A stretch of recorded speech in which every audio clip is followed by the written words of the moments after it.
नमस्कार मित्रांनो, मोहक मराठी कथा या यूट्यूब चॅनलवर आपले मनपूर्वक स्वागत आहे। यात तुम्हाला नवनवीन कथा ऐकायला मिळतील। जर तुम्हाला मी सांगितलेल्या कथा आवडत असतील तर माझ्या कथांना लाईक आणि सबस्क्राईब करा आणि नवनवीन कथांचा आनंद घ्या।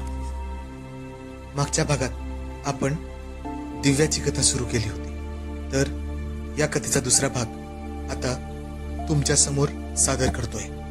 आतापर्यंत आपण पाहिले की दिव्यासोबत काय काय घडले ते, दिव्याच्या वाड्याची शान काय होती आणि आता ती काय राहिली आहे। तर या सगळ्याचा विचार करत करत दिव्या आपल्या खोलीतच असलेल्या मोठ्या आरशाजवळ आली आणि ती स्वतःला पाहत होती। दिव्याने हळूच आपला हात खांद्यावर नेला आणि अलगद आपला पदर खाली पाडला आणि दुसऱ्या क्षणी लाजेने तिने आपले डोळे मिटून घेतले। आज पहिल्यांदाच तिने स्वतःला या नजरेने पाहिले होते। ही नजर तिने तेव्हा स्वतःवर टाकली होती जेव्हा ती पहिल्यांदा नवरी बनून तयार होत होती।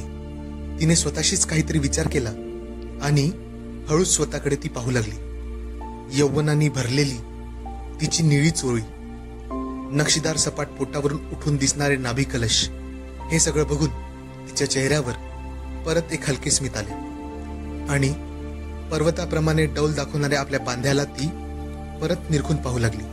आता ती आपल्या पोटावर हात फिरवत होती आणि मग तिने आपला हात छातीकडे वरती सरकवला आणि दुसऱ्या क्षणी तिच्या शरीरातून एक लहर उठून गेली।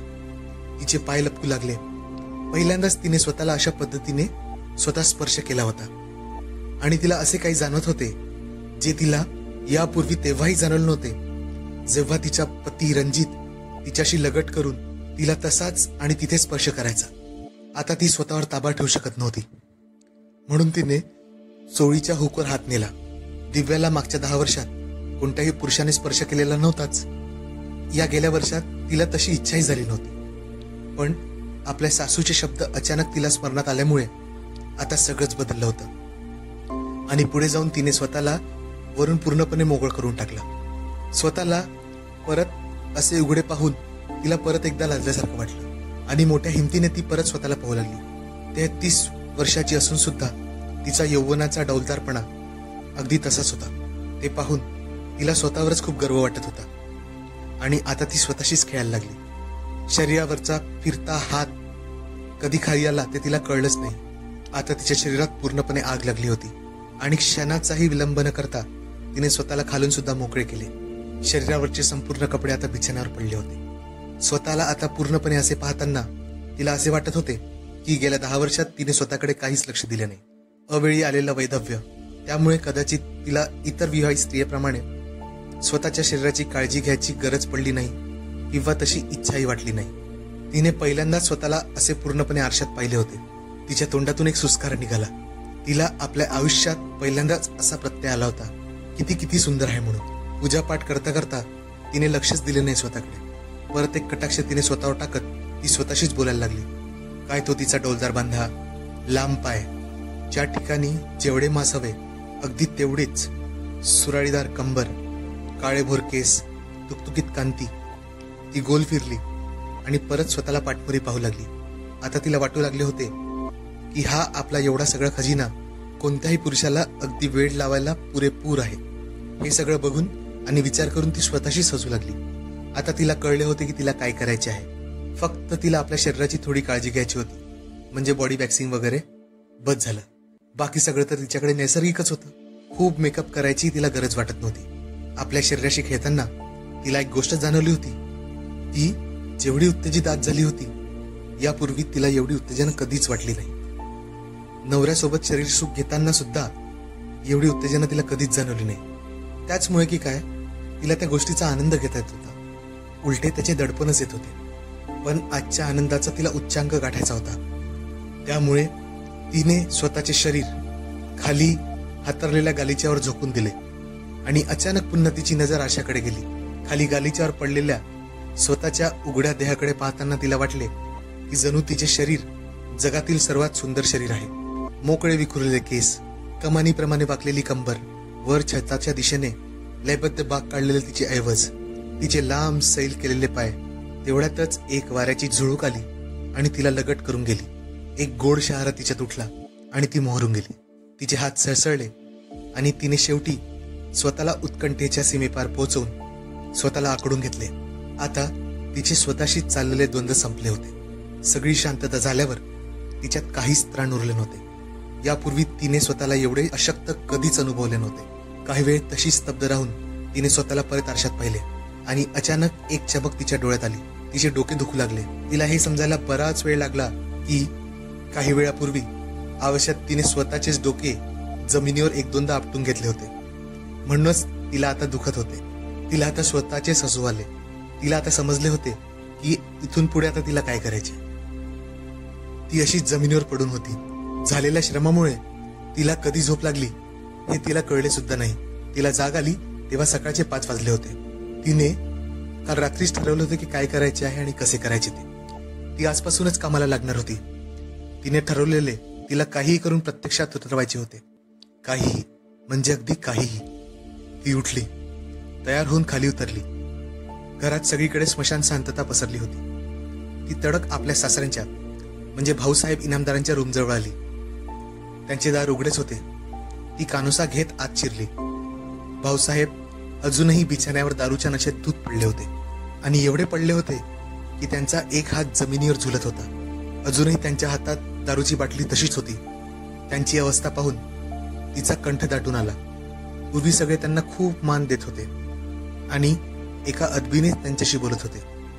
दारूला तर त्यांनी कधीच स्पर्श केला नव्हता आणि आता हा माणूस सदैव नशेत असायचा आणि आता सगळेच त्याचा राग करायचे. कुठे त्यांचा उल्लेखही जरी निघाला तरी अक्षरशः थुंकायचे. तिने आपल्या सासऱ्यांच्या हातातील दारूची बाटली काढून डस्टबिनमध्ये फेकली.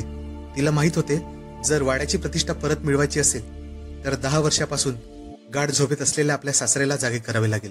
एक भाऊसाहेबच होते जे सगळं काही ठीक करू शकणार होते आणि तिला तिच्या प्रश्नाचे उत्तरही हवे होते की तिच्या नवऱ्याला संपवण्याची हिंमत कुणी केली होती. एवढी कुणाची टाप होती या वाड्याच्या आनंदावर विरजन घालण्याची. दिव्या तिथेच असलेल्या सोफ्यावर येऊन बसली. ती वाट पाहत होती वाड्याच्या एकमात्र नोकराची म्हणजे सदू काकांची. त्यांनी आपले संपूर्ण जीवन इनामदाराच्या सेवेत घालवले होते आणि आता थकत्या वयातही ते वाड्याशी एकमेव असे प्रामाणिक होते. त्याने वाड्यात जे काही झालं ते सगळं अनुभवलं होतं. तो वाड्याची सगळी कामे पाहत होता. आता तर त्याच्या मागे आणखी एक काम लागले होते. सदैव नशेत असलेल्या भाऊसाहेबांची काळजी घेणे. त्यांच्या दिवसाची सुरुवात भाऊसाहेबांना उठवण्यापासून आणि त्यांच्या आंघोळीची व्यवस्था करण्यापासून होत होती. थोड्याच वेळात तिला त्याच्या येण्याची चाहूल मिळाली. तिला तिथे बसलेले पाहताच त्याने गोंधळून विचारले, सुनबाई तुम्ही इथे आणि ते पण एवढ्या सकाळी? त्यावर ती बोलली, हो मला तुमच्याशीच काही काम होते काका. माझे एक व्रत होते आणि आज मी पूजा केल्यानंतरच काही खाऊ शकते. घरी पाहिले तर पूजेचे काहीच साहित्य नाही. तुम्ही शहराच्या मोठ्या बाजारात जाऊन सर्व घेऊन या. मी ते सगळे या कागदात लिहून ठेवले आहे. असे म्हणत तिने एक कागद त्यांच्या समोर ठेवला. मोठा बाजार वाड्यापासून जवळपास 50 किलोमीटर दूर होता. इथून जाऊन येऊन सदू काकांना नाहीतरी 4-5 तास लागणारच होते आणि ते तिलाही माहित होते. त्यांनी प्रश्नार्थक मुद्रेने तिला म्हटले, ठीक आहे मी लगेच निघतो, पण घरची सगळी कामे ते मी पाहून घेईन. तुम्ही लवकर निघा म्हणजे लवकर परत या. सुनबाईची देवावर किती श्रद्धा आहे, किती पूजापाठ करते बिचारी. आणि देव बघा हा किती निष्ठुर. त्याने या वयातच तिला असे दिवस दाखवले. असाच काही आपल्या मनाशी विचार करत सदू काका वाड्यातून बाहेर पडला. आता सूर्य बराच वर आला होता. भाऊसाहेबांच्या उठण्याची वेळ झालीच होती. ती काहीशी लगबगीनेच आपल्या खोलीत आली. काहीतरी मनात ठरवून तिने आपले अंतर्वस्त्र काढून ठेवले आणि नेहमीची क्रीम कलरची साडी घातली. विधवा असल्यामुळे ती पांढरी किंवा क्रीम कलरची साडी घालायची, पण त्यामध्ये सुद्धा तिचे सौंदर्य अगदी खुलून दिसायचे. मग तिने स्वतःला आरशात पाहिले आणि आपला पदर थोडा आणखी गहिरा करत खाली ठेवला. त्यामुळे तिची यौवन रेषा अगदी ठळक दिसत होती. तिचे हे रूप कुणाचेही हृदय थांबायला अगदी समर्पक होते. स्वतःला एकदा आरशात परत बघून ती स्वतःवर खुश झाली आणि ती खाली भाऊसाहेबांच्या खोलीत जाऊन त्यांना उठवणार तेवढ्यातच तिला त्यांचा आवाज आला. ते ओरडून सदू काकाला आवाज देत होते. तिने दचकून भानावर येत आपला पदर ठीक केला. डोक्यावर पदर करत ती खाली आली आणि भाऊसाहेबांच्या रूममध्ये शिरली. जी बाबासाहेब बोला. तिचा आवाज ऐकून भाऊसाहेब म्हणाले, सदू सदू कुठे आहे सुनबाई? मी त्यांना मोठ्या बाजारात पाठवले आहे काही पूजेचे सामान घ्यायला. काल माझे व्रत होते ना म्हणून त्याची पूजा आज संपणार आहे. ठीक आहे. एवढाच त्यांच्या तोंडून आवाज निघाला. त्यांनी एक नजर तिच्यावर टाकली. ते पुढे काहीच बोलू शकले नाही आणि ते काहीसे गांगरल्यासारखे वाटत होते. ते दिव्याच्या लक्षात आले होते. बाबासाहेब, तुमच्या आंघोळीचे पाणी आम्ही गरम करून बाथरूममध्ये ठेवले आहे. तुम्ही आंघोळ करून घ्या, तोवर मी तुमच्यासाठी नाश्ता तयार करून ठेवते, ती म्हणाली. इनामदार अजूनही नशेतच होते. दिव्याला हे माहीत होते. त्यांना त्यांचा तोलही सांभाळत नव्हता. ठीक आहे असे म्हणत ते तिथून मागे बाथरूमच्या दिशेने जाऊ लागले. तेवढ्यात ते अडखळले आणि त्यांचा टोंगळा जवळच्या टेबलला लागून त्यांचा तोल गेला. दिव्याने लगेच धावत जाऊन त्यांना आधार दिला आणि त्या सगळ्या गडबडीत तिचा पदर ढवळून पायघोळ झाला. सांभाळून बाबासाहेब असे म्हणत तिने भाऊसाहेबांना आपल्या दोन्ही हातांनी जवळजवळ विळखाच घातला. या सर्व गडबडीत नकळत भाऊसाहेबांचाही हात तिच्या खांद्यावर आणि दुसरा हात तिच्या कमरेभोवती गुंफला गेला आणि अनाहूतपणे जवळपास ते दोघे मिठीतच होते. भाऊसाहेब जेव्हा सावरले तेव्हा त्यांचे लक्ष दिव्यावर पडले. ती अजूनही त्यांना आधार देत होती, म्हणून पायघोळ पदर आताही तसाच होता. त्यांनी तिचा चेहरा निरखून पाहिला होता. आज तो दुसऱ्यांदा. पहिल्यांदा जेव्हा तिला सून म्हणून मागणी घालायला तिच्या वडिलांच्या घरी ते गेले होते, आणि आता तेव्हा जेवढी सुंदर ती होती तेवढीच आताही दिसत होती. नवे नवे त्यापेक्षा आणखी सुंदर. आणि मग त्यांची नजर मानेवरून उतरत तिच्या ढळलेल्या पदरापर्यंत पोहोचली आणि त्यांनी जे काही पाहिले ते बघून त्यांनी दुसऱ्या क्षणी आपली नजर दुसरीकडे फिरवली. कदाचित भानावर येऊन आपण काय करत आहोत हे त्यांना कळले असावे, पण दिव्याच्या नजरेतून ते काहीच सुटले नाही. आपल्याला जे काही दाखवायचे होते ते तिच्या सासऱ्यांनी पाहून घेतले आहे हे तिला दिसलेच होते. जेव्हा भाऊसाहेब स्वतःला सांभाळून घेत बाजूला झाले तेव्हा तिने आपली साडी सावरून घेतली. तुम्ही थोड्या वेळ इथेच बसा, मी तुमच्यासाठी चहा घेऊन येते, असे म्हणत तिने त्यांना तिथेच बसवले आणि ती स्वतः किचनकडे निघाली. तिच्या किचनमध्ये जाणाऱ्या पाठमोऱ्या आकृतीकडे भाऊसाहेब बघताय असा तिला भास झाला. किचनमध्ये जाऊन तिने आपल्या ब्लाऊज मध्ये लपून ठेवलेली एक बाटली बाहेर काढली, जी लग्नाआधी तिच्या आईने तिला दिली होती. तिच्या आईचे शब्द तिला आठवू लागले. ही एक जडीबुटी आहे जी पुरुषांमध्ये उत्तेजन जागृत करते. तिला आपल्या जवळ ठेव. जर तुझा नवरा देव न करो बिछाण्यात तुला पाहिजे तशी साथ देऊ शकला नाही तर या औषधाचा वापर कर, मग बघ तो तुला रात्रभर झोपू देणार नाही. तिच्या आईने या सगळ्या गोष्टी तिला हसतच सांगितल्या होत्या, पण दिव्या मात्र या सगळ्या गोष्टी ऐकून लाजेने पाणी पाणी झाली होती. तिला तर वाटली होती की ती औषध फेकून द्यावी, पण माहिती नाही मग तिने काय विचार केला आणि ती औषध आपल्याच जवळ ठेवली. आज ती औषध तिच्या कामात येणार होती. तिची आई तर नाही राहिली, पण तिच्या आईने दिलेली ती वस्तू तिच्या कामात आली. असाच काहीतरी विचार करून तिने जवळजवळ अर्धी बाटली चहाच्या कपामध्ये ओतली. भाऊसाहेबांच्या हातात चहाचा कप देऊन ती आंघोळीसाठी बाथरूम मध्ये पाणी ठेवायला गेली आणि परत आली तोपर्यंत भाऊसाहेब चहा संपून बसलेले होते. ती आल्यावर ते म्हणाले, पोरी, मला तर आतापर्यंत माहीतच नव्हते की तुम्ही एवढा चांगला चहा बनवू शकता. ती हसतच म्हणाली, धन्यवाद बाबासाहेब, असे म्हणत ती चहाचा कप उचलायला खाली वाकली आणि तिच्याकडे पाहून भाऊसाहेबांचे काळीजच तोंडाशी आले. तिच्या वाकण्याने तिची यौवन लकीर अचानक त्यांच्या दृष्टिक्षेपास आली आणि त्यांनी आपल्या शरीरात काहीतरी हरकत अनुभवली होती. त्यांच्या शरीराच्या विशिष्ट भागात आज कितीतरी दिवसानंतर एक चेतना आली होती. त्यांना स्वतःवर आश्चर्य झाले. त्यांना नेहमीच वाटत होते की त्यांच्या लंगोटावर खूप ताबा आहे म्हणून, पण आज त्याच्या मुलीच्या वयाच्या असलेल्या सुनेकडे पाहून त्यांच्या शरीराने त्यांना धोका दिला होता. पण त्यांना या गोष्टीचा जराही गंध नव्हता की ही कमाल त्यांच्या चहामध्ये मिसळलेल्या औषधीची आहे. तर मित्रांनो, या कथेचा दुसरा भाग तुम्हाला कसा वाटला आणि यापुढे काय काय होणार आहे याची उत्सुकता तुम्हाला आहेच. तर लवकरच या कथेचा पुढचा भाग घेऊन आम्ही तुम्हाला लवकरच भेटू.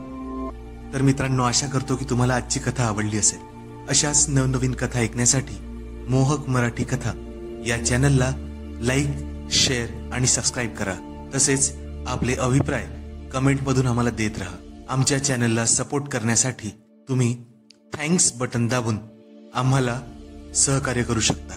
धन्यवाद.